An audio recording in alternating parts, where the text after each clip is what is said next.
Përshëndetje nga kuzhina e Nerit, sot kam vendosur me juve edhe një recetë natyrale, edhe pse e kom postu, e kom përmend shumë herë tek videot e mia.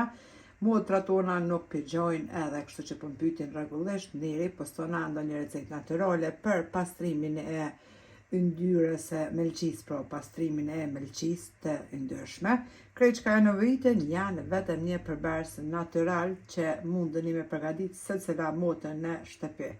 Më i miri produkt për pastrimin e melçisë natyral është për yndyrën, pra me largu yndyrën nga melçia, pa pasur nevojë me operu as me përdor tableta as kur gjë, është hira e djathit kur e zeni. Recetat i keni tek kanali im si me zon djathin, për juve që s'e dini, për juve që e dini e zani çdo ditë, pra e keni hirën hazër.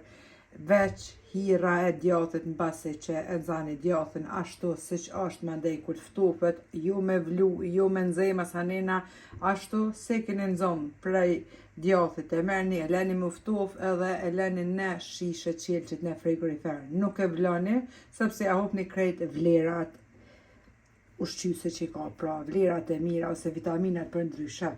Pra hirën e djathit e merrni, e konsumoni 3 herë nditje nga një gotë, kështu 200 ml. Tepër kam ju bo mirë, edhe keni me vrejt vetë, edhe keni me po vetë, keni mu bind vetë për efektin, pra që shkam ju largu me një herë, pra yndyrën nga melçia edhe pastrimin e melçisë që e bën, pra.